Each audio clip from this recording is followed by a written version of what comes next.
Et Dr Cheikh Gueye, membre fondateur du RASA, va nous faire une toute petite présentation de ce que c'est que le RASA. Ensuite, il donnera la parole à l'un des membres contributeurs, justement fondateur, le Dr Gueye. Et ensuite, nous aurons notre doyen Salif Sy, qui a été le préfacier, qui nous a fait l'honneur de préfacier cet ouvrage. Et ensuite, justement, on parlait de Ngente, Badiani Matnenko, Mami Matnenko. Nous avons aussi notre doyenne, Mariam Touré, qui fera aussi une petite introduction. Ensuite, nous passerons au panel. Docteur Chakri, vous avez la parole. Merci, Omar, de m'avoir transmis la parole.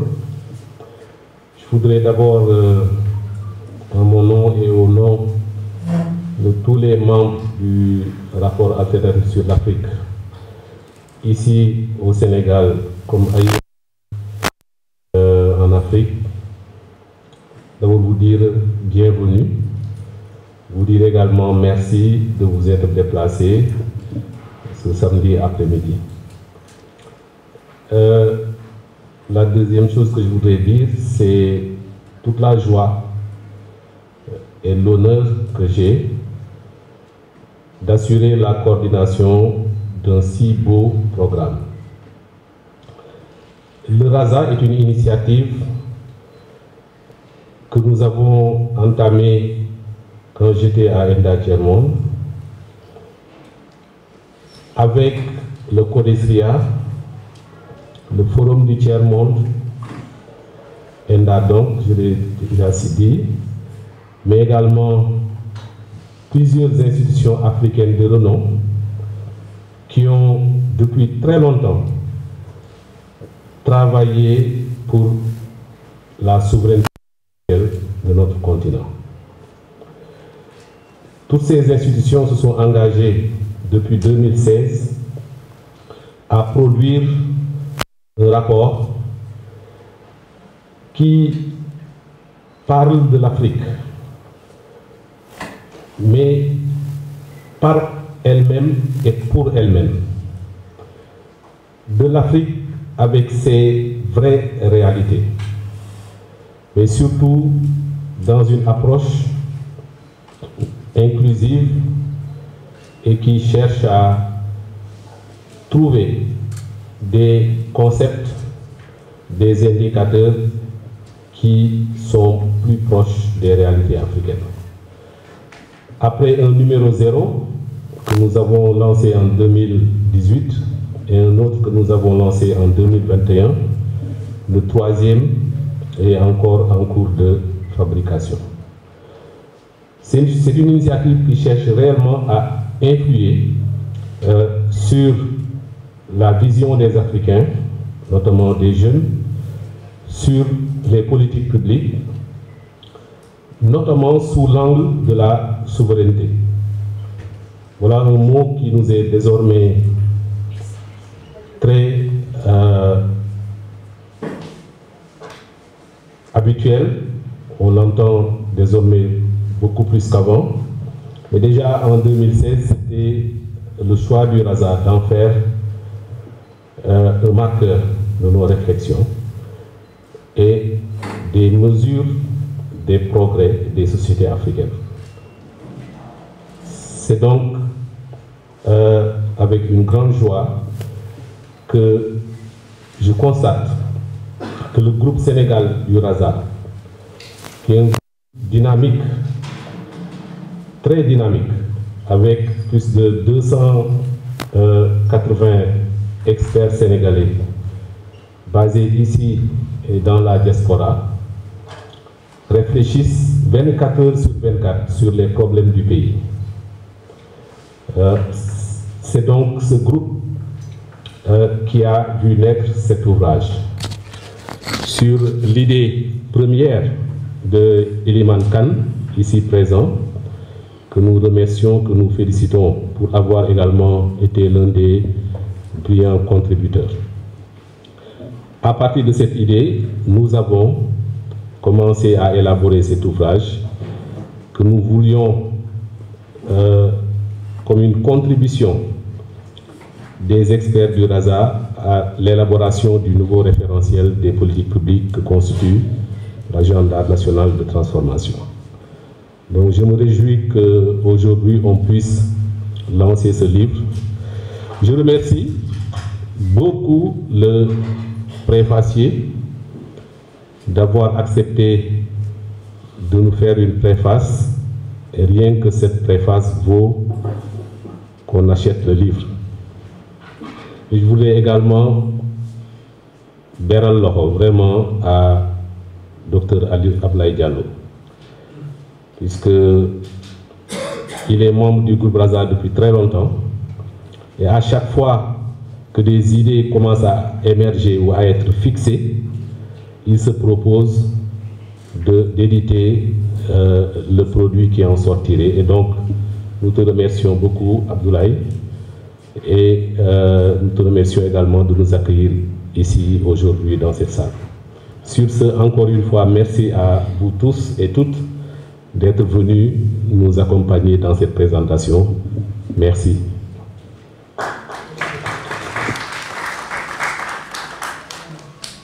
Beaucoup, docteur.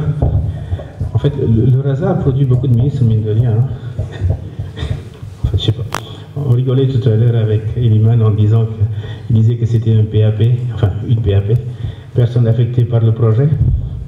Mais effectivement, on ne dit pas si c'est affecté positivement ou négativement. Mais en rigolant, en disant qu'il y avait aussi des gens, personnes porteuses du projet. Je pense qu'on a eu une personne porteuse du projet. Docteur Cheikh Gueye, que j'ai connu depuis l'université, excellent. Qu'est-ce que ça fait d'être du Raza et maintenant d'être aux commandes finalement, entre ce que nous théorisons tous les jours et la réalité du terrain?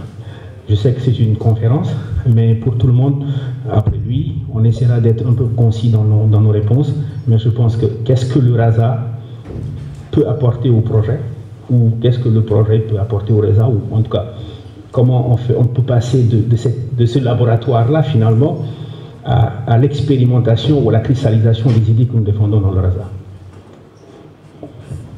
Merci, Omar. Je voudrais commencer par saluer ceux qui sont ici avec moi sur ce panel. Chérif Salif, mon grand frère, ma sœur Mariam et mon cher ami et frère Cheikh.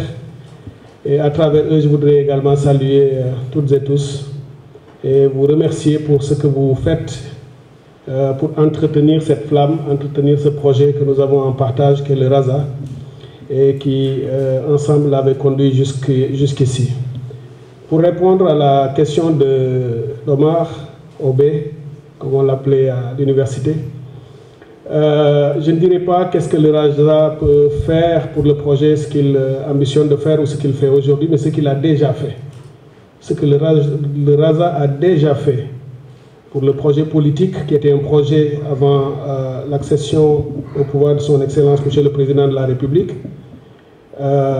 Parce que moi-même, si je me limite simplement à mon cas, mais il y a également mon frère, Monsieur le ministre Aldiouma, qui est ici. Il y a beaucoup d'autres membres du gouvernement qui sont dans le Raza et d'autres qui ne sont pas du gouvernement ou des experts qui travaillent pour le gouvernement de manière générale, mais qui, de manière ou d'autre, contribuent au Raza ou en sont des membres.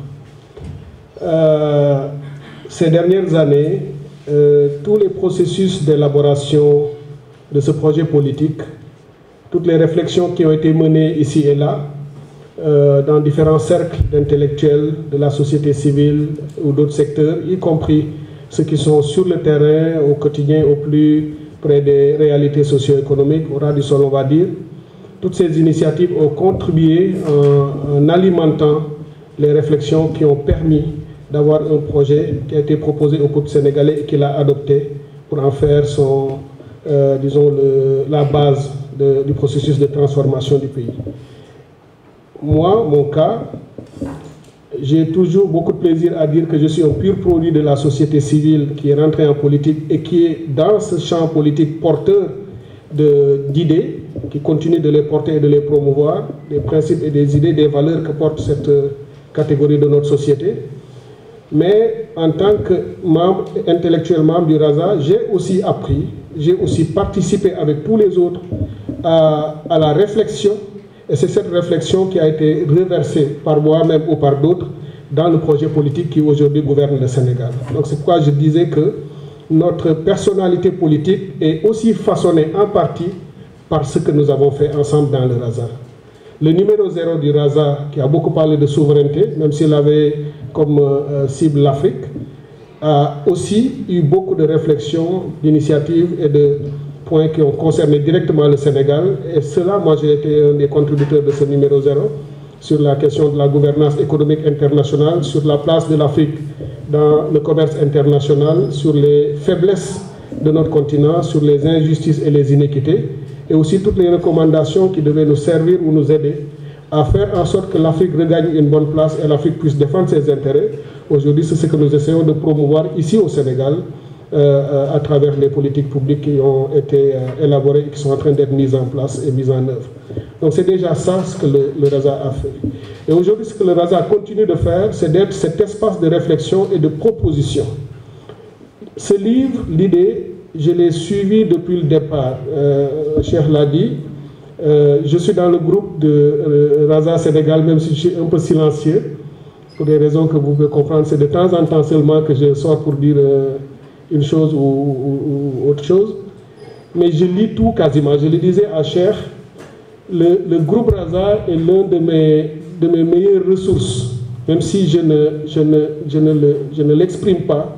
Tout ce que Aliou écrit, que Marem écrit, que Cheikh ou d'autres écrivent, Moubarak, sachez que je suis dedans et je le lis. Et il m'arrive beaucoup à utiliser des arguments, des idées et autres qui sont dites dans le RAZA et que j'utilise dans mon travail au quotidien. Donc c'est pour vous dire qu'aujourd'hui, dans tout ce que nous sommes en train de faire, je suis sûr que c'est aussi le cas du ministre Al-Dioba et sans doute notre ministre Alioune John qui est également membre qui est dans le groupe de RAZA. Pour vous dire qu'aujourd'hui, cela est déjà aussi en train de se faire. Mais pour le futur, ça le plus important, ce livre va être un des moteurs, sans doute, de ce que nous sommes en train de faire. Parce que même si nous avons dit que le référentiel est établi, les politiques sont en train d'être mises en œuvre, la mise en œuvre d'une politique publique n'est jamais quelque chose de figé, c'est jamais fermé, c'est pas fini, c'est un processus sans fin. Et toutes les nouvelles idées qui arrivent seront bien entendu reprises, elles seront intégrées dans ce qui est en train de faire pour consolider, pour rectifier, pour améliorer ce qui se fait.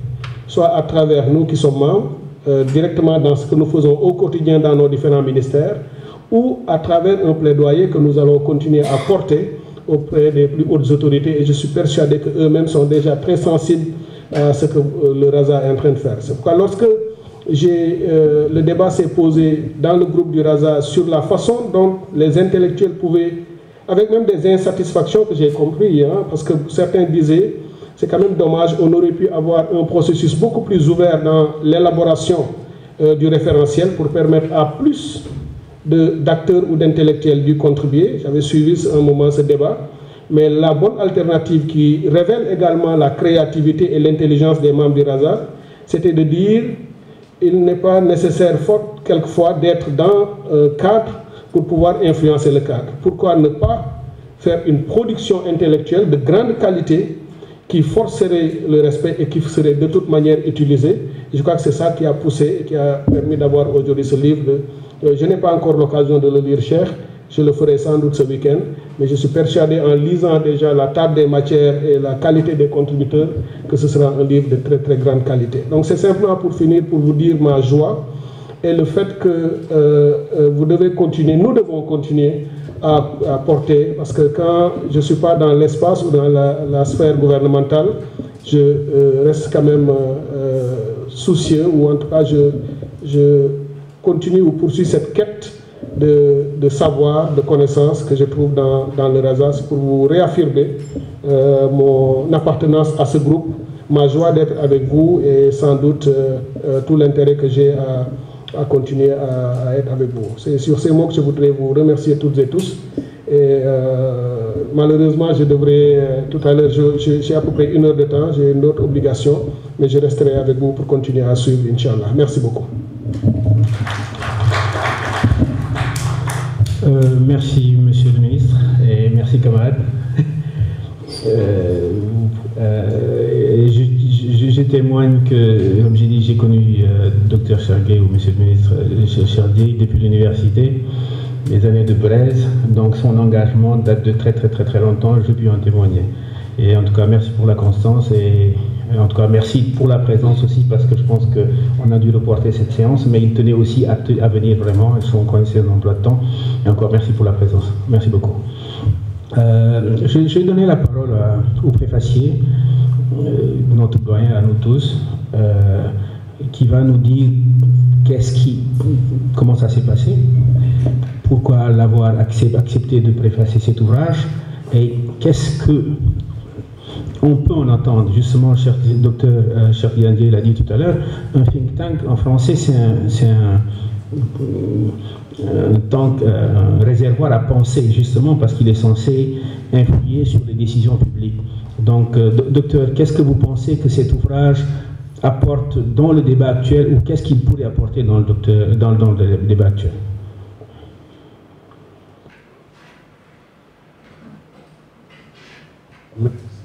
Monsieur vous me mettez dans un carcan. Je voudrais d'abord dire que lorsqu'il y a une dizaine ou plus de personnes qui écrivent des textes et qu'il faut lire, c'est-à-dire faire la synthèse de chaque document et déboucher sur un compte-rendu relativement équilibré. C'est un grand défi, d'autant plus qu'il faut les lire très sérieusement. Là, ce que j'en tire, pour compléter, cher Didier, c'est qu'à travers l'ouvrage, on voit clairement que le rapport alternatif sur l'Afrique reste un cri de guerre. Pourquoi un cri de guerre?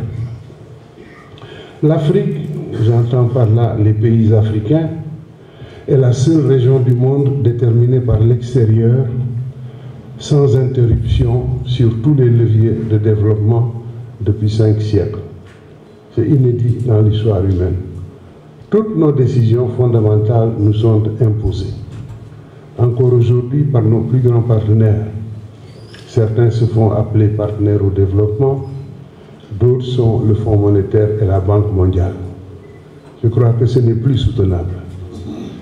Le rapport montre qu'il ne s'agit pas de rompre avec le reste du monde lorsque nous parlons de souveraineté ou de déconnexion, parce que la bataille se situe sur ce terrain.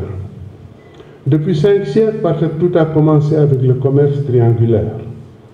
Le commerce triangulaire, ce n'était pas simplement la recherche de biens sans intérêt, disons, de biens communs, c'est-à-dire le sel, le sucre, etc.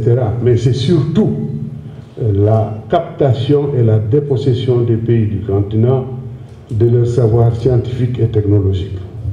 Je le sais puisque j'ai fait des enquêtes sur le premier village aux États-Unis où ont été installés, c'est devenu une ville, l'Alabama.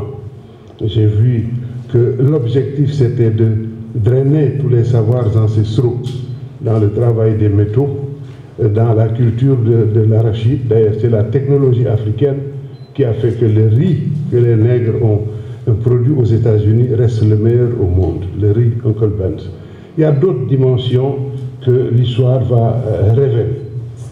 Lorsque nous sortions du commerce triangulaire, nous tombons sur la tête la colonisation.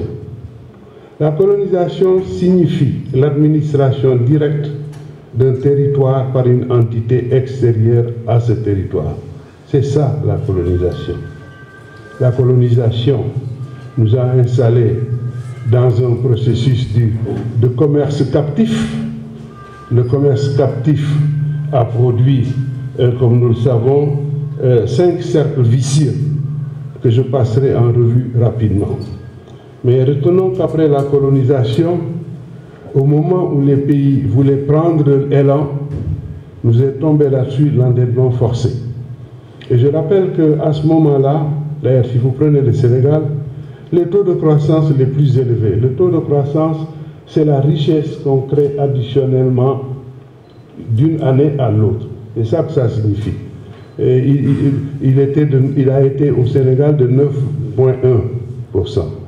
Donc très loin des 6-5% que nous connaissons et pour lesquels nous brandissons les trucs. Et à ce moment-là, les pays africains, que sont le Sénégal, la Côte d'Ivoire et le Cameroun, étaient devant la Corée et les dragons asiatiques. Les dragons asiatiques qui avaient à ce moment-là un revenu réel de 6 à 150 $, des dollars constants, hein, alors que nous étions déjà proches de 700. Depuis cette période, les dragons, notamment la Corée, ont augmenté par le travail, par l'utilisation de la science et de la technologie, le revenu réel par tête par 3700. Nous étions en 1960 à 1300, les premiers champions, Sénégal, Côte d'Ivoire, 1300. Ce n'est qu'en 2024 que la Côte d'Ivoire est arrivée à 2000 $ par tête et le Sénégal 1700 $ par tête. Vous imaginez que donc il y a eu véritablement une stratégie de blocage de l'industrialisation et du développement du continent africain. L'endettement forcé a produit l'ajustement structurel dont le but n'était pas, comme cela a été dit, aider à construire des économies solides. L'ajustement structurel, son but était d'organiser les pays pour qu'ils réunissent les conditions du remboursement de la dette. Et la première de ces conditions, c'était pour les États d'abandonner tous les objectifs sociaux. Plus de construction d'hôpital, frein de l'élan de construction d'écoles, développement scientifique et technologique, etc.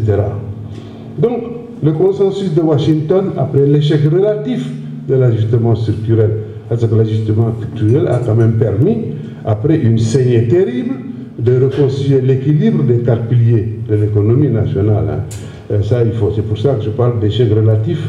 Il y a eu, puisque nous avions ouvert une porte d'entrée au Fonds monétaire et à la Banque mondiale, ils ont décidé d'y rester en mettant en place le bloc de politique libérale en 10 points qu'on appelle le consensus de Washington.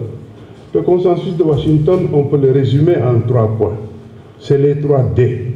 Le décloisonnement. Aucun pays ne pouvait s'enfermer dans ses frontières et faire ce qu'il voulait.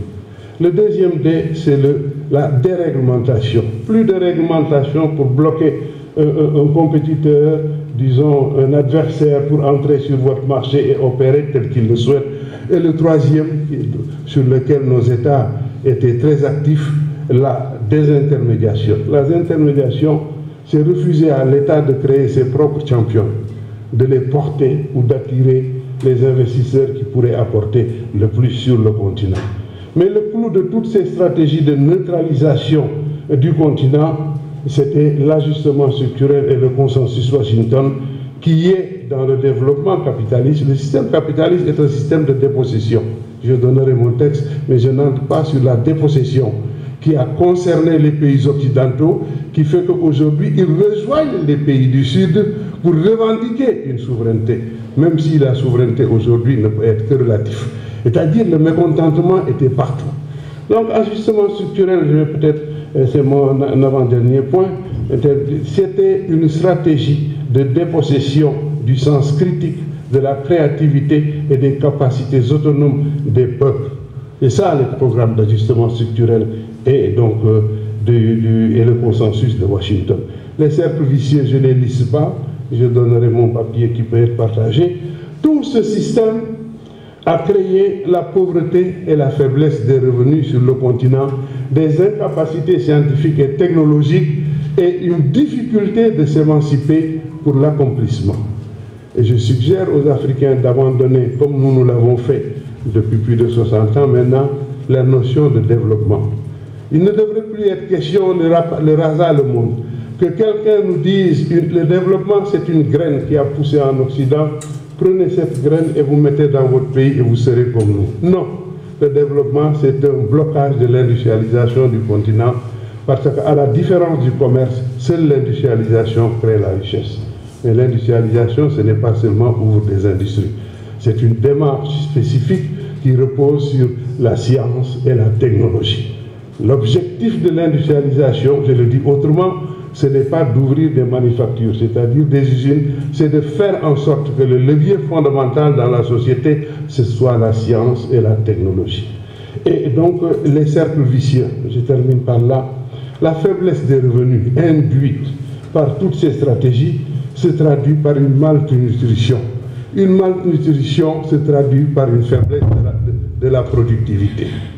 Le deuxième cercle vicieux, je ne détaille pas, cette faiblesse des revenus nationaux entraîne un sous-investissement dans l'éducation, la santé et la formation. Le troisième cercle vicieux que j'ai détaillé dans mon truc, c'est la faiblesse des revenus, réduit la consommation et entraîne la stagnation économique. Le quatrième cercle vicieux, c'est le cercle vicieux démographique. Nous restons dans des États où le taux de natalité reste fort, alors que nous savons que ce qui a permis le développement, entre autres, des grands pays industrialisés, c'est deux choses. Disons, des opportunités liées au pillage du tiers-monde, mais surtout une population nombreuse. Et le contraire avec l'Afrique, c'est qu'on a une population nombreuse que nous ne pouvons pas nourrir. C'est pour ça que pour ceux qui sont musulmans, c'est l'islam qui le premier a créé devant de telles situations qui mettent en péril la santé de la mère et de l'enfant. C'est donc l'islam qui a inventé le coït interrompu. Lorsque l'on n'arrive pas à nourrir trop d'enfants et que cela puisse entraîner la mort de la mère et de la mère des enfants. Et enfin, le dernier cercle vicieux, c'est la dégradation écologique. Doyen Allah connaît le Baol dans les années 60, nous connaissons le Djolof, aujourd'hui c'est la désolation totale. Donc, revenir, le Raza donc, est un cri de guerre que nous cherchons à mettre en forme pour construire un monde meilleur pour nous et le reste du monde. Parce qu'encore une fois, déconnecter des logiques qui nous gouvernent notre monde, cela ne va pas dire rompre avec le reste du monde. Je vous remercie de votre attention.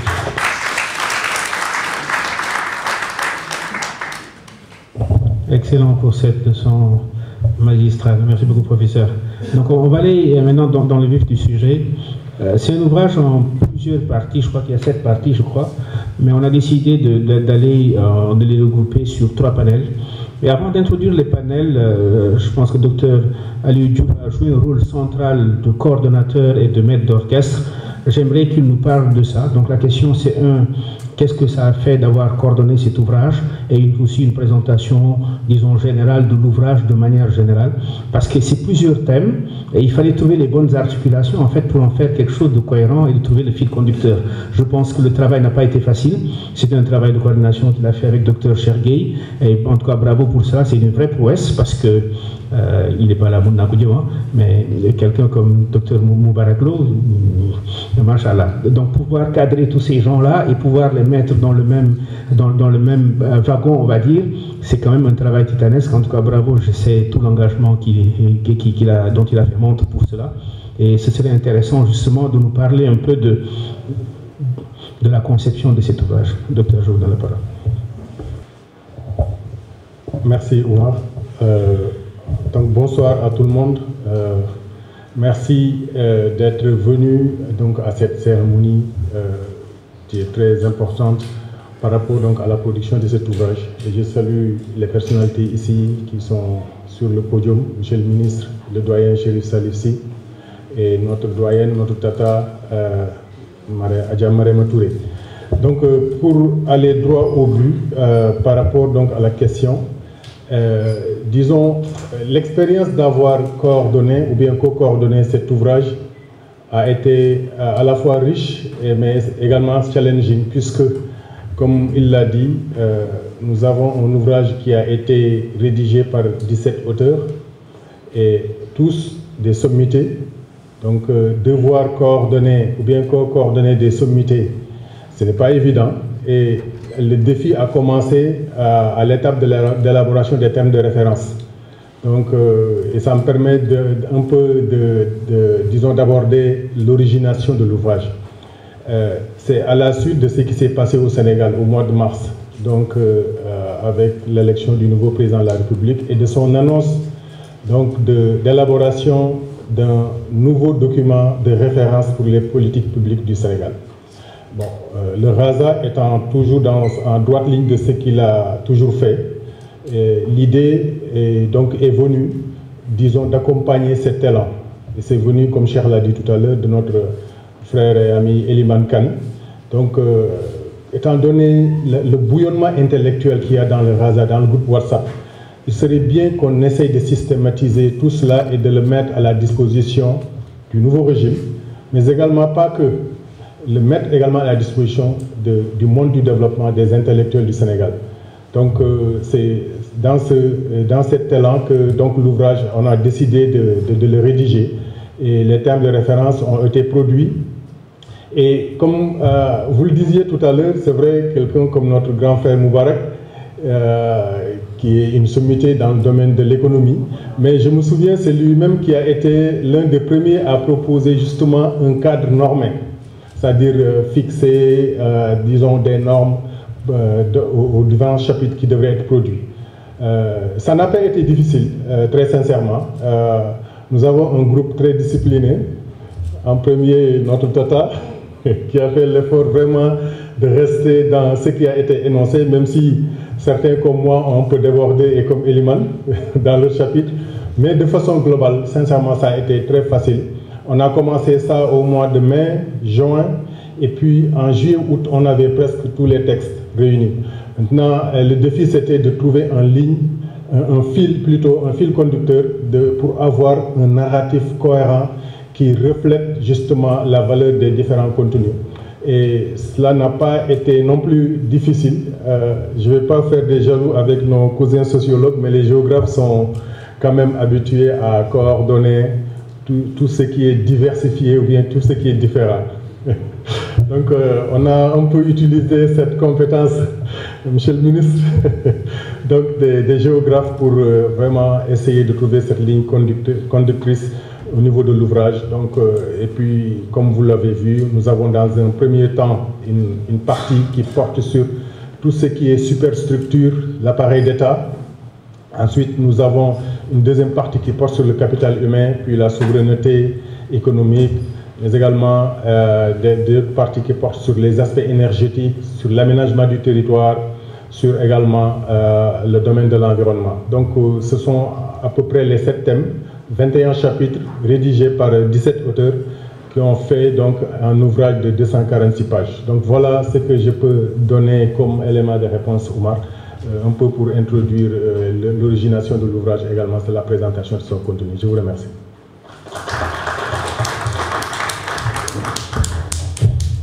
Merci beaucoup, camarade, parce que c'était un camarade de promotion, c'était un excellent géographe, ce que je n'étais pas. On va aller maintenant dans le vif du sujet. Le premier panel porte sur l'appareil d'État et il est heureux justement que l'un des premiers contributeurs, mon ami Eliman, parle de révolution constitutionnelle. Les derniers, vraiment les vrais problèmes du Sénégal ont porté sur la Constitution. On en a fait un débat de juristes, malheureusement. Or, la Constitution, c'est d'abord une affaire, peut-être pas de juristes, parce qu'ils viennent à la limite, à la fin, lorsqu'il faudra juste donner une forme, finalement, ou l'écrire, ou le mettre dans un langage juridique.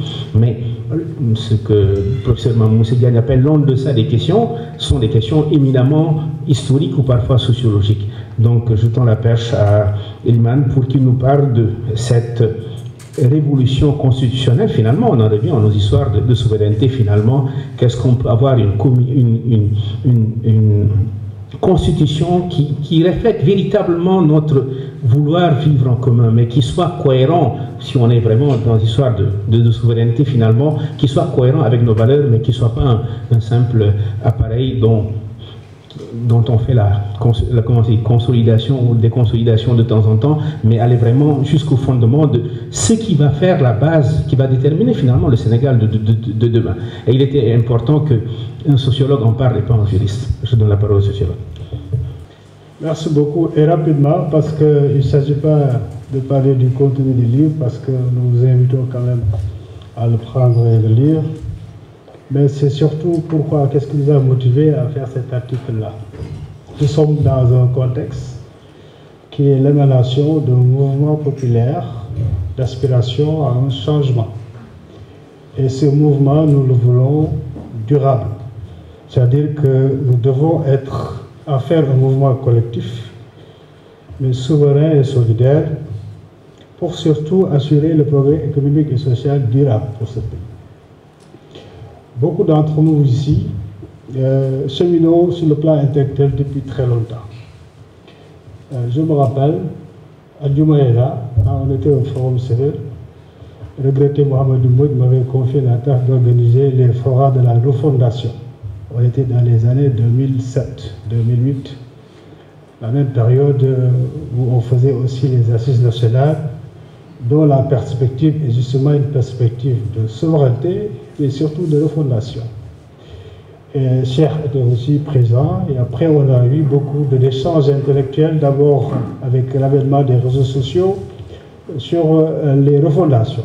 Et c'est là que Cheikh, on s'est retrouvé avec beaucoup d'autres brillants intellectuels, donc la plupart sont aujourd'hui d'ailleurs effectivement dans la sphère du pouvoir, qu'ils soient ministres ou conseillers, présidentiels, etc. Et donc nous sommes dans ce contexte, c'est un mouvement qui date de très longtemps, porté par des intellectuels, mais aussi porté par des dynamiques citoyennes claires. Alors, certaines se sont identifiées en politique, d'autres sont restées en dehors de l'action politique partisane. Nous disons que nous sommes dans un contexte de changement. Et ce contexte de changement est propice pour faire de ce changement de véritables j'allais dire, dynamiques qui nous amènent sur de nouvelles perspectives. Parce que, comme vous l'avez vu, le préfacier a fini de nous dire l'historique d'un modèle qui malheureusement a échoué. On aurait souhaité qu'il réussisse. Mais la réussite pour nous, c'est le bien-être durable du citoyen, surtout dans les États laissés pour compte par ce système. Donc, l'arrivée d'un changement avec un discours de rupture, un discours de souveraineté, un discours de patriotisme doit être accompagné pour que ce soit les véritables ruptures en profondeur. C'est-à-dire, c'est parce qu'on ne souhaite pas que ce changement soit une énième alternance sans être l'alternative. Que le nouveau gouvernement qui se met en place ne soit pas un gouvernement réactionnaire mais progressiste. C'est tout simplement pour ça que nous invitons dans ce papier à de l'audace, à oser encore plus davantage, oser ce que j'appelle la révolution constitutionnelle. Nous avons parlé ici de révolution citoyenne. D'autres sont venus de France pour nous dire, oui, vous avez fait la révolution citoyenne. Moi, je dis qu'il n'y a pas encore de révolution. Pour le moment, on a un changement de régime. Mais nous voulons arriver à cette révolution. Et aujourd'hui, nous avons la possibilité, avec ce changement qui est arrivé, d'effectuer cette véritable révolution par la Constitution sénégalaise qui installe définitivement ce cadre qui permet donc ce rêve que nous avons de véritables alternatives de refondation et de souveraineté. Heureusement qu'il y a beaucoup de contributions qui sont là. Je rappelle les conclusions des assises nationales, de la CNRI, etc. Mais qu'aujourd'hui, on est obligé d'aller au-delà de cela. Parce que nous devons refonder. Mais nous devons refonder pourquoi? Nous devons refonder pour combattre justement définitivement le clientélisme politique partisan autour des gens de pouvoir. Nous devons refonder pour bâtir un système d'intégrité solide. Nous devons refonder pour instaurer un monde de gouvernance transparent, inclusif. Et là, dans le contexte de l'inclusion, je vais au-delà d'une déclinaison tout simple de démocratie participative. Je vais jusqu'à la prise en compte de notre réalité démographique aujourd'hui. Quand Cheikh Anta Diop parlait de bicaméralisme pour permettre aussi bien des hommes que des femmes de pouvoir s'exprimer comme il se doit dans la République publique, moi je vais jusqu'au tricaméralisme, c'est-à-dire qu'il faut aussi une chambre pour les jeunes, où les jeunes s'expriment effectivement et que leur voix soit officiellement prise en compte dans les processus de prise de décision. Mais ce tricaméralisme doit traverser, je veux dire, tout simplement, donc toutes les structures à toutes les échelles de gouvernance. Nous devons refonder parce qu'il faut sortir aussi, ça c'est un grand point que j'évoque, de la démocratie électoraliste. Sortir de cette démocratie électoraliste en révolutionnant tout simplement le mode de représentation politique. Et là, je renvoie aux recommandations qui sont dans le document proposition, les 64 mesures que nous avons eu à développer dans le cadre de l'initiative mesures. Nous avons enfin refondé parce qu'il nous faut enfin démonétiser l'action politique partisane au profit de l'engagement citoyen. On a le débat sur le traitement des députés. Mais tant qu'on restera les avantages et ses privilèges dus à des postes électifs, la politique sera toujours cet ascenseur que beaucoup n'hésiteront pas à utiliser tout simplement pour se réaliser socialement, alors que c'est le travail qui doit permettre à tout le monde de se réaliser. Je vous invite à lire le texte et je vous remercie et je vous attends pour le débat très poussé. Merci, l'imam, toujours excellent. Et bonjour à toute l'assistance, monsieur le ministre. Notre préfacier, monsieur Chérif Sy, la tante Mariama, notre chef, et toute l'assistance et ceux qui nous suivent à travers la transmission en ligne. Alors, vous l'avez bien dit, on a parlé de la formalisation des relations entre l'État et le religieux. Nous n'avons pas voulu rentrer dans les considérations de religion. C'est quoi la composition religieuse de notre pays entre musulmans, chrétiens, adeptes de religion traditionnelle. On n'a pas voulu rentrer dans ce débat, nous avons juste voulu donner des perspectives à un engagement. Et là, j'en reviens à l'historique de cet article. Un engagement de cette coalition qui est aujourd'hui au pouvoir.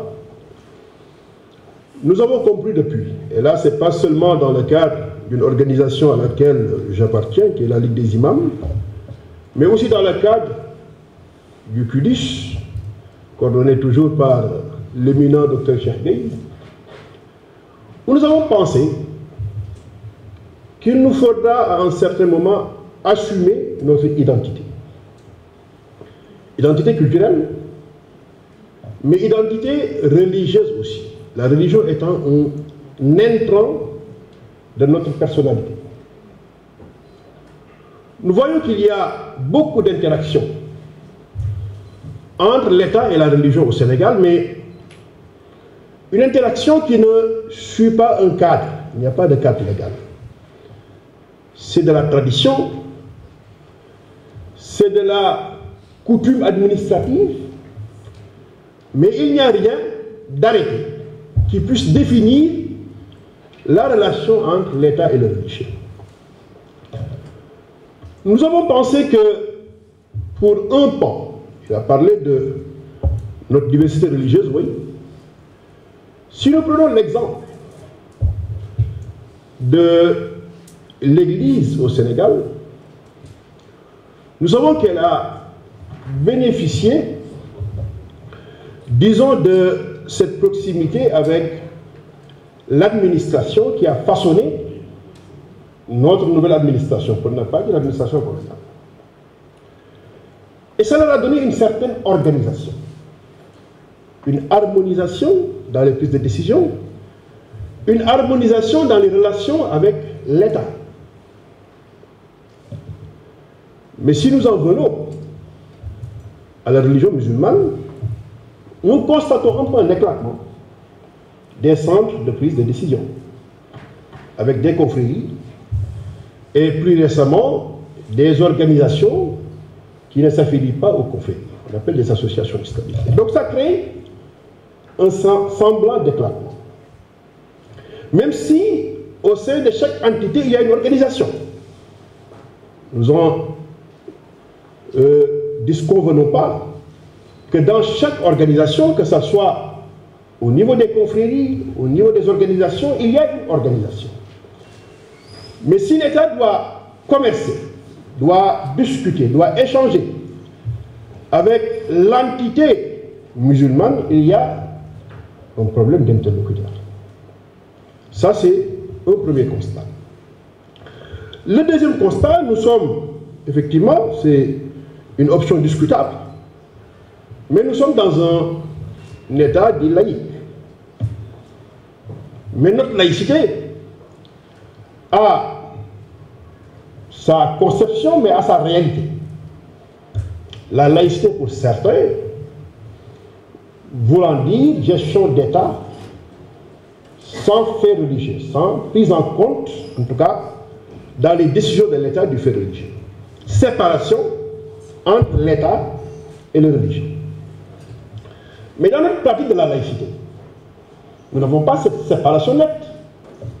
Nous avons une interrelation constante entre l'État et le religieux. C'est ce que certains vont appeler une laïcité inclusive. C'est ce que d'autres, je prends l'exemple du président Dia, il appelait laïcité positive. Une laïcité qui prend en compte la réalité religieuse. Alors dès lors maintenant que notre laïcité prend en compte nos réalités religieuses, il nous faut organiser la relation entre le religieux et l'État. C'est le fondement de cette réflexion que nous avons partagée. Il y a un autre phénomène, c'est le financement du culte. Est-ce que dans la relation entre l'État et les religieux, il y a de la transparence dans le financement du culte? Ça pose un problème. C'est vrai, d'aucuns peuvent dire que les congrégations, organisations religieuses ont les moyens de se prendre en charge. Effectivement, il y en a qui l'ont prouvé à plusieurs reprises. Mais étant des citoyens, du contribuable, pour la plupart, en tout cas composés de contribuables sénégalais, ils ont droit d'assistance de la part de l'État. Et cette assistance-là doit être aussi organisée. Alors, pour un souci de transparence de cette intervention de l'État, il nous faut organiser la gouvernance religieuse au Sénégal. Ce n'est pas étrange, parce que souvent quand on parle de cette relation-là, beaucoup de gens se posent la question, est-ce que c'est possible? Comment on doit le faire? Cette réalité de la laïcité, est-ce qu'elle nous permet de faire intervenir l'État dans le religieux? Mais effectivement, beaucoup de pays le font. L'exemple de l'Allemagne. L'Allemagne finance à travers un prélèvement direct d'impôts sur les travailleurs de religieux. Entre 10 à 8%, chaque Allemand qui signe un contrat doit déclarer de quelle religion il est. Et si ça déclare athée, il y aura des conséquences religieuses. Il n'aura pas de baptême, il n'y aura pas, en tout cas, il sera privé de certains avantages religieux. Donc ça, c'est une réalité dans ce pays-là. Mais je prends un autre pays qui peut inspirer certains. Parce que quand on parle de financement du religieux, certains vont dire, oui, comment? Mais la France, en analysant le budget, je me rends compte que chaque année, et c'est le dernier chiffre que j'ai, 500 millions d'euros sont consacrés au financement de la religion en France. Mais l'avantage que cette inscription budgétaire transparente a, c'est de permettre un suivi rigoureux de cet investissement-là dans le fait religieux. Et pour nous, le Sénégal, je l'ai abordé sous plusieurs angles. Le premier défi que nous avons, c'est l'organisation. Comment amener les différentes congrégations à s'organiser, les différentes confréries, les différentes organisations. Ce ne sera pas une tâche facile, mais l'État peut aider à cela. L'État peut aider, nous l'avons proposé, à la mise en place d'un conseil supérieur islamique. Nous l'avons connu au Sénégal. Il y avait en tout cas un embryon de conseil supérieur islamique initié par les chefs religieux du Sénégal qui avaient trouvé un besoin d'unir leurs forces pour pouvoir faire des propositions à l'État et que ces propositions-là puissent être prises en compte dans la définition des politiques publiques. Donc là, surtout en relation avec le fait religieux. Donc ça, c'est une proposition que nous avons faite dans ce texte-là. On a des problèmes aujourd'hui sociaux, surtout relatifs à la mendicité des enfants. On en parle et on indexe l'islam pour dire que ce sont les daras qui produisent la mendicité des enfants. Alors que le grand problème, ce n'est pas le dara. Le grand problème, c'est le délaissement, l'abandon dont le dara est victime de la part de l'État qui a l'obligation d'assurer l'éducation des enfants du pays. Aujourd'hui, les statistiques nous disent qu'il y a à peu près 1 million d'enfants qui sont inscrits dans les daras. Et c'est le choix, c'est l'option de leurs parents de les amener dans l'enseignement religieux, dans l'enseignement du dara. Alors qu'est-ce que l'État propose pour la prise en charge de l'éducation de ces enfants? Alors là aussi, il faut une réflexion, parce que ce n'est pas une question facile qu'on peut gérer tout de suite, mais parce qu'il y a des réticences. Il y a des réticences. Il y a des précautions à prendre. Les sérignes d'ara ne veulent pas être victimes de ce qu'a été le sérigne d'ara qui les a précédés au temps du colon, avec des restrictions, des fermetures, l'interdiction d'exercer le métier de sérigne d'ara. On l'a vu dans l'histoire coloniale du Sénégal. Donc eux aussi ont peur de commercer directement avec l'État pour l'organisation de l'enseignement coranique au Sénégal. Ça, c'est un obstacle qu'il faut surmonter. Et tant qu'on n'aura pas surmonté cet obstacle, mettre en confiance le sérigne d'ara, intégrer le système du dara dans le système éducatif, c'est vrai que c'est une volonté qui est annoncée, mais qui doit être suivie d'effectivité et par beaucoup de moyens. Alors tant que cela n'est pas fait, on n'aura pas de solution par rapport à cette situation qui ne nous fait pas honneur, en tout cas. Ça ne nous fait pas honneur de rencontrer nos enfants, 4 ans, 5 ans dans les rues, le matin grelottant, ça ne nous fait pas honneur, mais c'est un choix d'amener son enfant dans l'école coranique et de ne pas trouver un État à côté pour appuyer ce choix d'éducation. Ce sont des thèmes comme ça que nous avons développés dans le cadre de cet article-là, que je vous invite à lire. On peut en discuter. Je ne pense pas avoir donné la solution par rapport à la formalisation entre l'État et les religieux, mais nous avons quand même essayé d'orienter à des pistes. Heureusement que nous avons vu la mise en place d'une direction chargée des affaires religieuses qui sera promue en délégation et qui aura en charge de trouver des solutions par rapport à toutes ces questions sur lesquelles nous débattons et qui interpellent la formalisation de la relation entre l'État et le religieux. Je vous remercie. Je voulais essayer. Voilà, je vous remercie. Tout à fait, le sermon était excellent. Merci.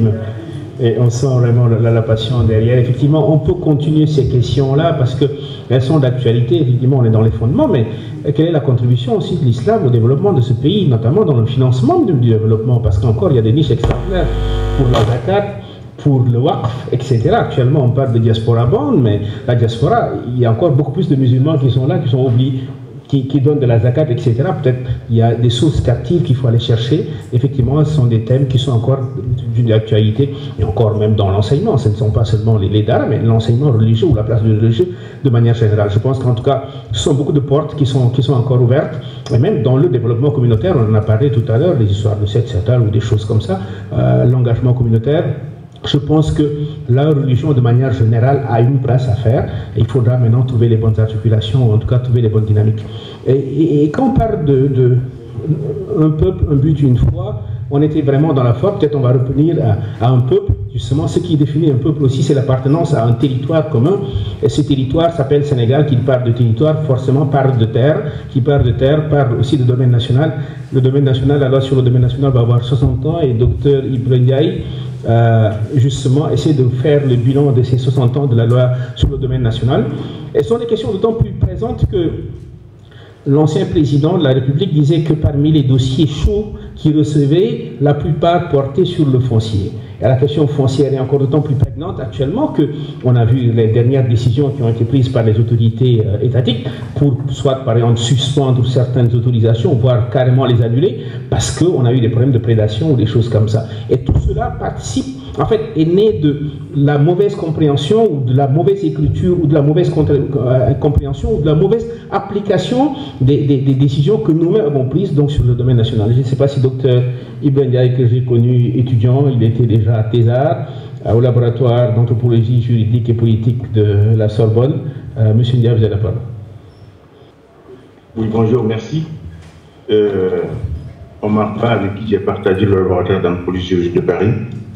Merci aussi aux différents contributeurs. J'espère que vous m'entendez. Parfait. Est-ce que vous m'entendez? Parfait. Parfait. Oui, moi je t'entends. Hein. Voilà, merci. Donc en fait,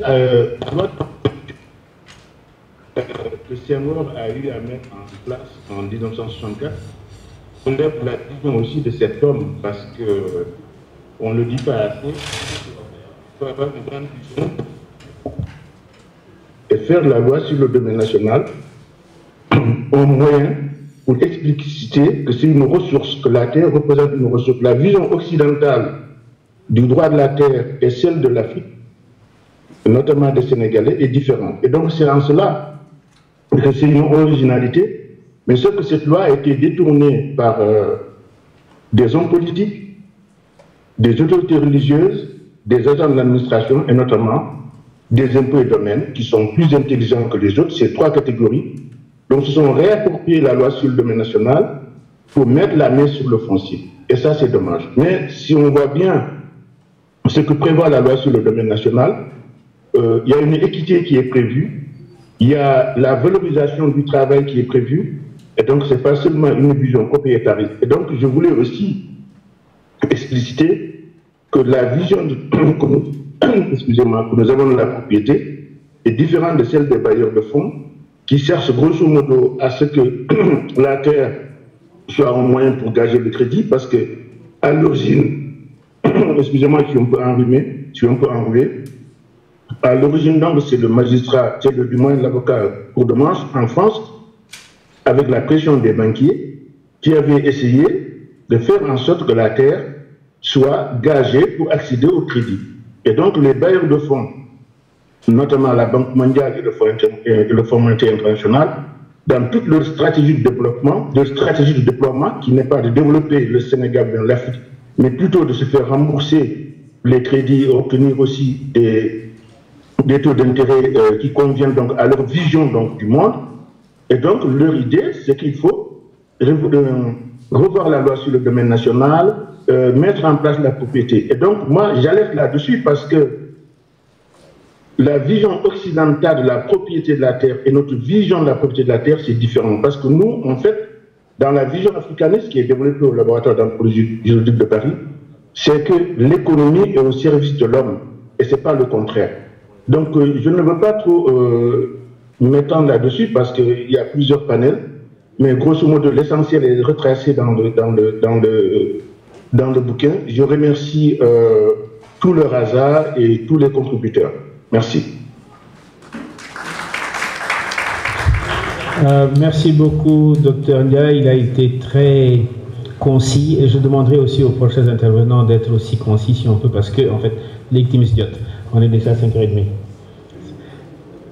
Donc, docteur Ibrahim Ndiaye a parlé tout à l'heure des textes et de leur mauvaise interprétation, parce que justement, parfois même, il faut accéder aux textes. Et ces textes, justement, relèvent parfois des archives. Et on a docteur Ali Pam qui nous parle des archives comme mémoire, justement, et comme support du développement. Un pays sans mémoire ou un homme sans mémoire qui n'a pas de passé ne sait pas où il va. À un moment, on a besoin de faire ce travail-là de recentrement. On est vraiment en phase. Qui recentrement, et vous aurez la parole tout à l'heure pour faire la synthèse, mais de savoir, à la limite, d'où nous venons. Ça suppose aussi une gestion active des archives et une gestion dynamique des archives de manière générale, comment on gère les archives au Sénégal, et je pense que peut-être on est vraiment dans cette... Je pense qu'il y a un récent Conseil des ministres d'ailleurs qui a parlé de cette question-là, qui sont vraiment des questions d'actualité. Donc je donne la parole à Dr Pam pour qu'il nous parle de la politique, en tout cas de la gestion des archives, ou en tout cas l'importance dans le développement. La gestion des archives, ou en tout cas l'importance dans le développement. Très bien, merci beaucoup. Ma contribution dans cet ouvrage interroge le rôle de l'information scientifique, administrative et patrimoniale dans la construction de l'État et de la nation. Ceci est d'autant plus actuel que depuis la mise en place de l'actuel gouvernement, la question des archives, de la mémoire a été posée au minimum à 6 reprises. Et je pense que le gouvernement, il y a un conseil présidentiel qui est prévu sur la question des archives et de la bibliothèque nationale. Nous sommes encore dans la problématique des massacres de Thiaroye, dans lesquels il a fallu dépêcher une mission pour aller rechercher en France des archives, les preuves de cette histoire douloureuse. Alors, cette contribution est d'autant plus intéressante pour moi que le cadre lui-même de RASA est pour moi une sorte de laboratoire d'idées et une source d'inspiration que nous devons mobiliser pour accompagner notre pays, pour accompagner les décideurs afin de mettre le pays dans les rails du développement et de la souveraineté. Alors, il est un lieu commun que de dire que les documents administratifs qui constituent les archives sont les sources des politiques publiques, de leur gestion, de leur interprétation, de leur mémoire, sont la base de l'action politique pour le développement. Alors, ce qui se passe, que ce soit pour le Sénégal, que ce soit pour tous les autres pays d'Afrique d'une manière générale, il y a une sorte de bric-à-brac, une sorte de bricolage, de négligence de l'information administrative qui entraîne des blocages de l'administration, des comptes performants, ainsi qu'un manque de transparence. Il y a une relation de cause à effet. Est-ce que la non-transparence évolue ou est-ce que c'est justement que la machine administrative n'est pas à mesure de fournir un cadre transparent? Alors, il y a une forme également d'impossibilité de la reddition des comptes. Ce n'est pas possible de retracer l'action du gouvernement si les preuves qui assoient leur activité ne sont pas tracées. Il y a aussi l'impossibilité de profiter de l'intelligence collective, tout simplement, puisque les archives sont la source de la mémoire, comme vous venez si bien de le dire. Il y a des incendies volontaires, il y a des incendies accidentels, on en a dénombré énormément ces dernières années au Sénégal. Il y a aussi régulièrement des fuites de données, des informations confidentielles qui se retrouvent dans la place publique, dans la presse, alors qu'elles devaient être sécurisées pour garantir aussi la sécurité de l'État lui-même. Il y a encore plus grave, ou aussi grave que cela, c'est l'impossibilité du citoyen de faire valoir ses droits, faute de preuves documentées. Alors, le papier que nous avons rédigé, nous l'avons voulu pratique. Il découle sur des propositions, que je ne vais pas les détailler tous ici, l'une des propositions essentielles, c'est la révision du dispositif institutionnel pour gérer les archives et la documentation administrative, accompagner l'État dans la transition digitale afin de garantir la préservation à long terme de la mémoire nationale, qu'elle soit numérique, qu'elle soit physique aussi, et asseoir aussi, surtout, la mémoire nationale comme levier pour le développement. Pour faire court, je pense aussi qu'il y a une dimension essentielle, fondamentale aussi, c'est de nous sortir de la bibliothèque coloniale, d'asseoir la refondation de notre société sur la base de notre histoire, sur la base de nos traditions, et cela, ça passe forcément aussi par une politique d'information, par une politique des bibliothèques et du livre qui revisite notre histoire, notre tradition pour rentrer carrément dans la modernité. Voilà à peu près quelques lignes. Hein. J'inviterai peut-être pour pousser un peu, mettre l'eau à la bouche des lecteurs pour lire le chapitre, lire l'ouvrage qui est constitué également de chapitres magnifiques qui rentrent tous dans ce dispositif opérationnel que nous voulons mettre entre les mains des autorités. Merci beaucoup. Merci beaucoup, Kaopam, c'était excellent. Et hier, nous commémorions le décès du professeur Cheikh Anta Diop, et il disait une chose, justement, on ne peut pas penser le développement à partir de la langue de quelqu'un d'autre. Et ça permet d'introduire Tata Mariam sur penser le développement à partir de soi-même. Et je pense que peut-être il y a beaucoup de choses à nous dire. Nous sommes encore dans les fondements, on ne peut pas se penser à partir de la parole de quelqu'un d'autre. Docteur, vous avez la parole. Merci beaucoup, monsieur le modérateur. J'avais failli avoir l'impatience de me rebuffer contre notre brillant modérateur, parce que ce qui se dit dans la salle est tellement important et cela m'apprend beaucoup, même après avoir lu le livre, sur réellement les convergences qui unissent les 17 contributeurs.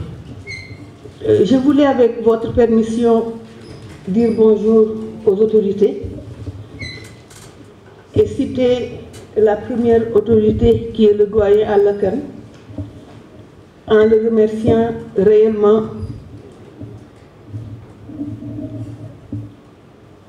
de l'amitié qu'il me fait en tant que grand frère d'être ici. Je voulais remercier mon fils, Dr Alioune John, mais remercier surtout mon ami, le Dr Omar Sarr, Rocky, ma famille et tout le mouvement des femmes qui est ici représenté. Je voulais dire, monsieur le ministre, que Eliman Aliou Gori, l'imam Ismaïla, qui est un de mes... Je suis dans son fans club, et tous ceux qui ont contribué disent une seule et même chose, c'est que si nous voulons réellement rendre fécond la posture du Raza, qui est d'être un moteur dans la production de connaissances qui doivent servir à libérer notre pays, Fatou Poulo, je t'ai vu, j'ai vu Datou, j'ai vu toutes les autres qui sont là. Nous ne devons pas nous départir, et cela se manifeste déjà dans la façon dont le livre est écrit, que nous sommes attachés à la science en tant que producteurs de connaissances. Mais nous sommes aussi attachés à notre dimension de militance. Parce que les connaissances que nous voulons produire sont des connaissances qui doivent transformer notre société. Et pour faire cela, ce n'est pas seulement la Constitution qu'il faut révolutionner. C'est la triple colonialité qui pèse sur le pouvoir. La colonialité qui pèse sur l'État et la colonialité qui pèse sur les savoirs qu'il faut adresser. Effectivement, la colonialité du pouvoir qui est conçue comme une volonté d'extension de l'État moderne à l'ensemble du monde est un problème fondamental, Chérif. Quand tu disais tout à l'heure qu'il faut révolutionner la Constitution, oui, parce que la colonialité de l'État fait que, si vous regardez tous les pays de l'Afrique francophone, toutes les constitutions sont des répliques de la constitution de la 5e République française. Pourtant, je sais, et vous le savez mieux que moi, que l'État, que le pouvoir, que la gestion du pouvoir, que justement des germes de la démocratie, qui ne sont pas simplement la démocratie représentative, ont bel et bien existé dans notre pays. Aujourd'hui, tout le monde, particulièrement dans le mouvement des femmes, il est question de renoncer à la démocratie représentative. On nous parle même de matocratie, pour reprendre le terme de Cheikh Anta Diop. Parce que la démocratie représentative telle qu'elle a existé à Athènes et telle qu'elle a été reprise dans les sociétés occidentales est congénitalement handicapante. Une démocratie qui exclut les esclaves, une démocratie qui exclut les femmes et une démocratie athénienne qui ne prend pas en charge même pas 5% de la population, c'est problématique. Effectivement, c'est la colonialité qu'il faut défaire. Je voulais me reprendre en écho, c'est vrai, Chérif, que moi aussi, j'avais un texte bien articulé, mais je pense que quand toi tu dis qu'il faut effectivement renoncer à une certaine conception de la démocratie, tu as parfaitement raison. Parce que l'Afrique, comme tu dis si bien, est la seule région qui est déterminée par l'extérieur. Peut-être que tout à l'heure, si j'ai le temps de revenir sur mon deuxième article qui porte sur les équités, j'aurai l'occasion de dire que cette détermination de l'extérieur, c'est surtout par la langue. Vous savez, l'Afrique et l'intelligentsia africaine est la seule où toutes les cultures épistémiques ont une place, sauf la culture des africanophones. L'université Cheikh Anta Diop, 18e université de France, rattachée à l'université de l'Aquitaine, est la représentativité même de ce que j'appelais comme la colonialité, j'appelais la colonialité du savoir. En Afrique, vous avez des europhones, des intellectuels europhones, qui sont francophones, qui sont anglophones, qui sont lusophones, qui sont hispanophones. Vous avez des intellectuels arabophones et des idiomistes qui sont plus proches de l'enseignement des anciens, mais les africophones, les africanophones en tant que tels, y compris les idiomistes, n'existent pas ou sont fondamentalement marginalisés. Et je pense que cette vassalisation, qui est l'expression même de la colonialité du savoir, est fondamentale dans la place que l'Afrique existe aujourd'hui. Et je vois le modérateur qui se lève.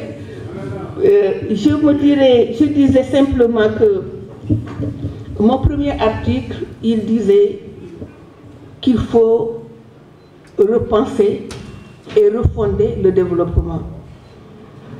Parce que le développement, en tant que concept, en tant que théorie et en tant que pratique, depuis son émergence, comme une notion qui est née dans l'après-guerre mondiale, a connu plusieurs écoles de pensée. Mais nous, les sociologues, nous pensons que le développement doit être la résultante d'un processus à la fois de transformation économique, comme on dit dans l'émergence. L'émergence, ils disent, c'est la transformation structurelle de l'économie.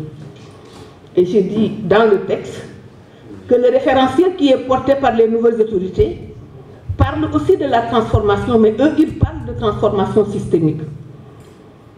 Et j'espère que le changement de terminologie sera aussi un changement de paradigme. Parce que si c'est réellement un changement de paradigme, ils comprendront que la transformation systémique, ça doit être à la fois la transformation de l'infrastructure c'est-à-dire l'économie, mais la transformation de la superstructure, c'est-à-dire la société, les mentalités et la structure sociale. Et pour nous, les sociologues, la seule condition pour laquelle nous pouvons parler de développement, c'est cela. Pour faire rapide, je dis donc que refonder le développement, c'est faire en sorte que la culture de la société qui se développe, les identités de la société qui se développe, les valeurs de la société qui se développe soient le moteur. Alors que dans les politiques développementalistes qui sont là, ce sont ceux-là même, ces paradigmes-là, nos valeurs, nos cultures, nos identités, qui ne font pas partie du référentiel de la production du sens. Merci pour le premier acte. En tout cas, je n'ai pas fini avec toi. Hein. On va continuer. On enchaîne. On enchaîne. Parce qu'on est encore dans les fondements. Elle a fait un autre article où elle parle d'équité linguistique. Justement, c'est toujours dans le même ordre d'idée. Vous avez parlé de paradigme. Un paradigme, comme on dit en grammaire, ça introduit une disposition dans la pensée, dans la manière de faire. Quand on conjugue un verbe, c'est paradigmatique justement, il y a une manière de conjuguer les verbes du premier ou du deuxième groupe parce qu'il met un ordre dans la pensée et les mots mettent un ordre dans la pensée. Maintenant, pour en revenir à cette question d'équité, j'aimerais aussi que vous enchaîniez tout de suite sur cette question d'équité linguistique dont vous parliez, mais par Bion Malkonyan de manière un peu plus succincte. Merci beaucoup. Les deux articles sont dans la même logique. Le second était dans l'axe de l'enseignement supérieur et de la recherche. Et comme je le disais tout à l'heure, vous savez bien que les foyers de connaissances faisaient foison en Afrique avant l'arrivée du colonisateur. On connaît, je pense que le livre de Eliman Khan sur Tombouctou, mais aussi Beyond Tombouctou, au-delà de Tombouctou. Tout le monde connaît Pissagnakor.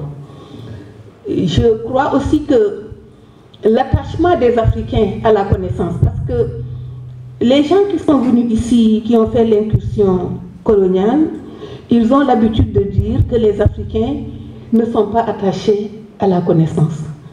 Vous savez, j'ai une pensée en ce moment précis pour le professeur Ibader Thiam, paix à son âme.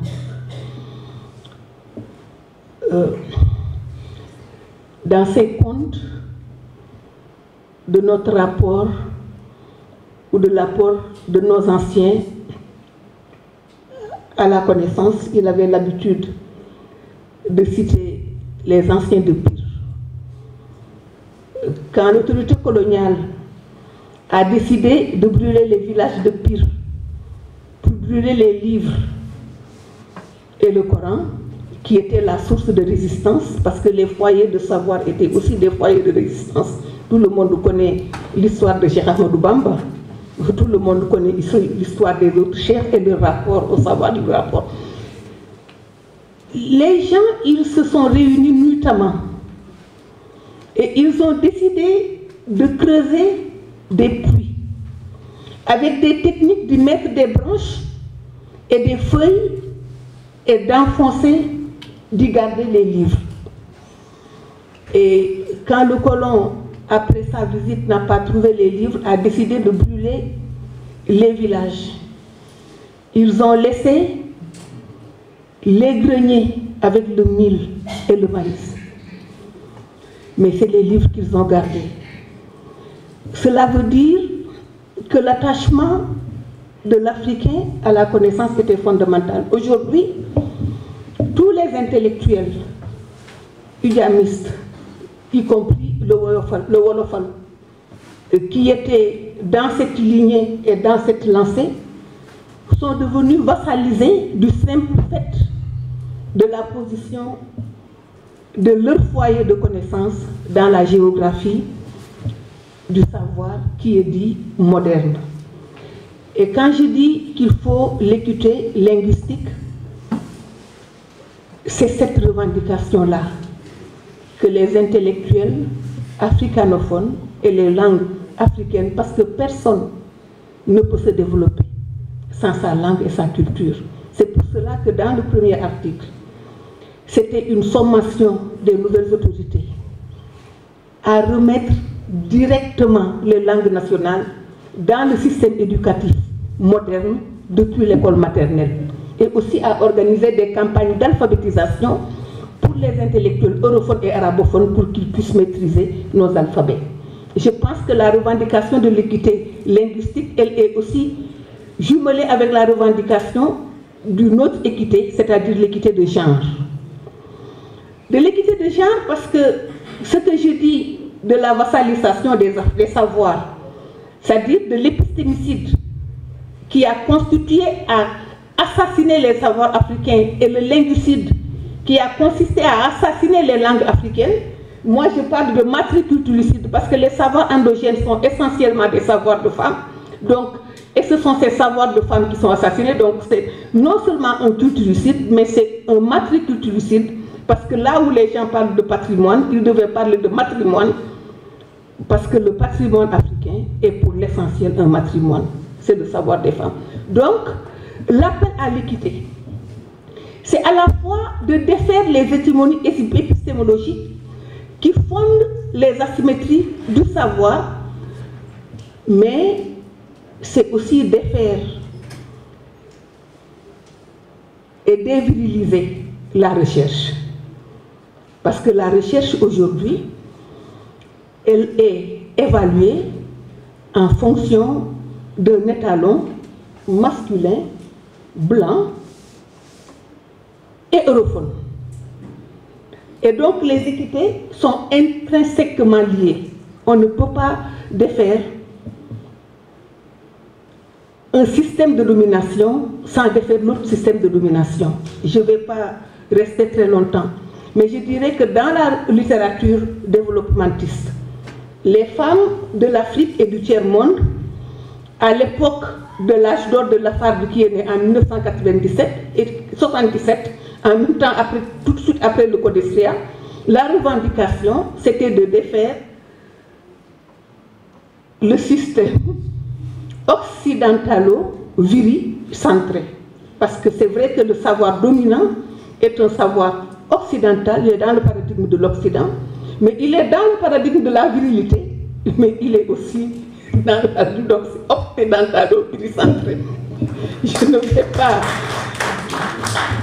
déployer devant mes si brillants fils qui me donnent toute grande fierté et mon grand frère devant qui je suis toujours à genoux, tout ce qui a été la revendication des femmes d'Afrique et du tiers-monde qui ont amené dans la littérature développementiste le concept d'empowerment, qui est non seulement valable parce qu'ils disent ce que nous disions, c'était que les systèmes de domination sont liés. On disait en tant que féministes africaines et du tiers-monde que nous ne devons pas attaquer le système et nous ne pouvons pas attaquer le système de domination patriarcale si on n'attaque pas les autres formes de domination, qui est l'impérialisme dans le savoir, mais l'impérialisme dans l'économie, et l'autre système qui est aussi racial. Et que le combat contre la domination, il doit être un combat intrinsèquement lié, et que le concept de Jubal et Jubanti ne peut prendre sens que dans une revendication centrée sur nos propres identités. C'est vraiment excellent. Il y a un ouvrage qui est apparu il y a une trentaine d'années, je pense, c'était La natte des autres. Et dans La natte des autres, le professeur Mamoussé Diagne a une contribution sur ce qu'il appelle la contribution à une critique du principe des paradigmes dominants. Il parle de ces notions décentrement et de recentrement, justement. Et j'inviterai Madame Ngom à nous faire un petit exposé sur la mesure des indices de développement, parce qu'il y a un travail de déconstruction qu'elle a fait, et elle propose justement comme alternative que nous ayons nous-mêmes nos propres outils de mesure de notre propre développement.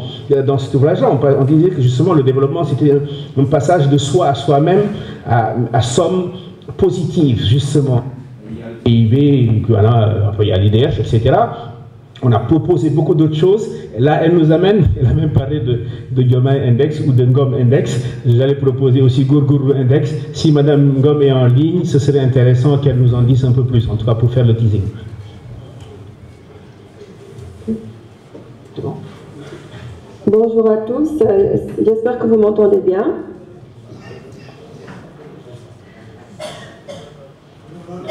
Bonjour à tous. Oui. Vous m'entendez? Parfait. Très bien. Nous vous entendons. Bon, je vais commencer alors. Là, c'est bon. Parfait, on vous entend. Très bien. Merci beaucoup Omar Ba pour cette introduction. Je remercie d'abord tous les auteurs et membres de RASA. C'est vraiment un plaisir de contribuer à cette belle production d'idées et de propositions pour le développement économique et humain de notre pays et de l'Afrique.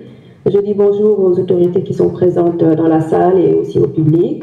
Et je remercie particulièrement Ayou Gori et Cherkei et aussi Eliman pour la coordination qui, je sais, n'a pas été facile.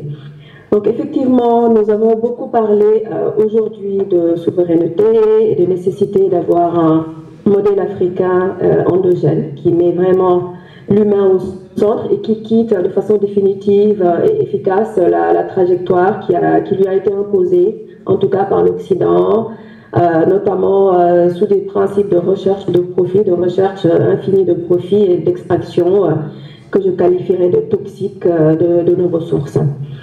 Et pour avoir une bonne maîtrise de son économie, il faut bien évidemment savoir de quoi on parle et surtout où on veut aller et avec quels moyens. Mais aussi et surtout, en fait, il faut savoir quelle dimension de l'activité socio-économique il faut développer. Donc on parle beaucoup de développement de façon globale et un peu vague, et c'est aussi l'une des critiques. Et je pense que le docteur Chérif Salif Sil en a parlé tout à l'heure. Mais il s'agit en réalité véritablement de développer des dimensions de l'activité socio-économique qui finalement impactent non seulement la richesse nationale, mais aussi et surtout le bien-être des populations et leur développement personnel. Donc, et aussi de considérer l'aspect spatial, notamment les territoires où vraiment les gens vivent, parce que je dis souvent que les gens vivent dans les villes et non dans les pays. Donc, pour rendre un peu la chose concrète, je propose, donc dans le cadre de la matérialisation, en tout cas du nouveau référentiel de politique publique, donc le projet, la création d'un indice national composite pour la mesure du progrès au Sénégal. Donc, pour la petite histoire, c'est un indice voilà, que j'ai commencé à conceptualiser et à développer lorsque j'ai commencé à travailler sur ce sujet. À l'OCDE notamment la décarbonisation de l'économie sous un angle bien-être, qui s'appuie sur le rapport cycliste Senfitoussi. Et je me suis dit pourquoi ne pas l'africaniser de façon concrète. Et en faisant des recherches, j'ai été très agréablement surprise de voir qu'il y a eu beaucoup de réflexions sur ce sujet-là, donc par des Africains, notamment Cheikh Charanta Diop, etc., et beaucoup aussi d'autres après lui. Et donc voilà, je me suis dit pourquoi ne pas l'africaniser et l'adapter véritablement à nos réalités et aux besoins aujourd'hui des populations de notre pays. Donc c'est aujourd'hui en tant qu'économiste, analyste de politique statisticienne que je développe cet indice que j'ai pompeusement et facilement appelé Ngom Index, mais je fais un pas de côté, on pourra l'appeler Teranga Index ou Diomaye Index. Ça, c'est pas très important. Mais pour aller de façon succincte, donc je vais commencer par qui. Donc par qui cet index pourra être développé. D'abord, il faudra qu'il soit porté quand même au plus haut niveau du gouvernement pour que ce soit concret et appliqué, donc par le chef du gouvernement et piloté bien évidemment par le ministère de l'économie. et avec le concours de tous les ministères sectoriels et les maires. Les maires, c'est très important parce que c'est un indice et je pense que c'est sa nouveauté, c'est un indice qui est vraiment territorial. Donc ça va être un agrégat finalement d'indices, voilà, d'indices local. Et à la question quoi, donc c'est un indice qui est développé de façon statistique et sociologique au niveau territorial. Donc il serait, comme je l'ai dit, un agrégat d'indices composites territoriaux.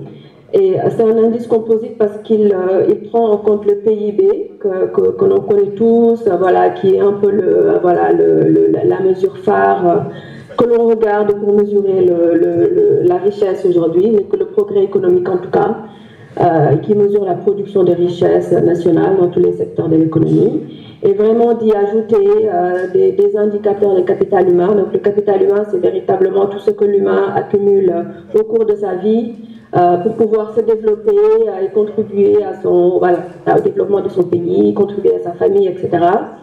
Et puis, un autre volet, c'est le volet vraiment bien-être objectif et subjectif. Est-ce que les besoins humains, les besoins physiques, les besoins du corps sont respectés, sont neat, comme on dit en anglais. Et puis, tout ce qui est bien-être, c'est subjectif. Et je pense qu'il y a beaucoup de chapitres qui parlent de culture. Je cite Madame Marema Cham, par exemple, qui parle beaucoup de nécessité de s'adapter à la culture, de vraiment savoir qui nous sommes, ce que nous sommes et ce que nous ne sommes pas. Voilà, donc c'est un peu cela l'idée. Je vais en rester là, comme ça je vais, c'est juste un petit teasing. Et je reste bien évidemment à la disposition de Raza et des autorités. Et je propose aussi de constituer un groupe, un groupe d'experts, d'économistes et de statisticiens, de choisir des villes pilotes, de collecter des données donc au niveau vraiment famille, territorial, et puis de lancer véritablement des phases d'application et de faire des cercles concentriques pour que ce soit généralisé au niveau national. Donc je vais m'en arrêter là, je sais que le temps est très court, mais en tout cas, c'était ma contribution et au plaisir de continuer la réflexion ensemble. Merci beaucoup. Merci beaucoup, Madame Gom. Restez en ligne juste 2 secondes. En fait, vous avez de bons interlocuteurs parce que nous avons le ministre de l'économie sociale et solidaire. Je pense qu'il pourrait porter cette affaire. Je n'ai pas été poli tout à l'heure, mais j'attendais justement le bon moment pour l'introduire. Merci à Dr John qui vient à sa double qualité donc de ministre et aussi des membres fondateurs du RAZA. Et je pense que c'est des choses qui l'interpellent véritablement. On a parlé de l'économie sociale et solidaire, donc ça suppose aussi avoir d'autres instruments de mesure. Et je pense que vraiment, en tout cas, vous avez la bonne personne en face de vous. J'espère qu'il saura en faire bon usage.